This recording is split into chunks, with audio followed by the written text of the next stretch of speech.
ఏ certificate సినిమాల time నడుస్తోంది ఇప్పుడు ఇండస్ట్రీలో. పెద్దలకు మాత్రమే అని సెన్సార్ సభ్యులు చెప్తున్నా థియేటర్స్ మాత్రం పిల్లా పెద్దలతో నిండిపోతున్నాయి. గత కొన్ని నెలలుగా అడల్ట్స్ ఓన్లీ అని సెన్సార్ బోర్డు చెప్పిన సినిమాలో బాక్సాఫీస్ దగ్గర కలెక్షన్ల వర్షం కురిపిస్తున్నాయి. తాజాగా ఏ సర్టిఫికేట్ తో 1000 కోట్ల వైపు అడుగులేస్తోంది ధురంధర్. సినిమాకు ఏ సర్టిఫికేట్ వచ్చిందంటే అందులో ఏదో ఉందనే ఆసక్తి ఆడియన్స్ లోనూ పెరిగిపోతోంది.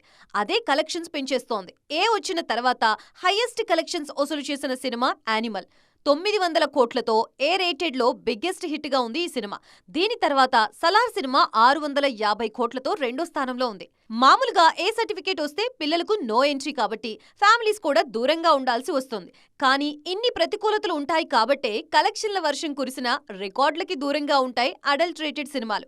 కూలీ సినిమాకి కేవలం ఏ సర్టిఫికేట్ రావడం వల్లే 500 కోట్ల దగ్గర ఆగిపోయిందని నిర్మాతలే క్లారిటీ ఇచ్చారు. Kerala story, Pawan Kalyan OG, Kashmir files A certificate తోనే 300 కోట్ల వరకు వసూలు చేశాయి. ఇప్పుడు దురంధర్ అడల్ట్ సర్టిఫికేట్ తో 1000 కోట్లు వసూలు చేసేలా ఉంది. పైగా 2025లో ఏ సినిమా కూడా ఈ ఫీట్ చేయలేదు. ఇప్పటికే 750 కోట్లు వసూలు చేసింది దురంధర్.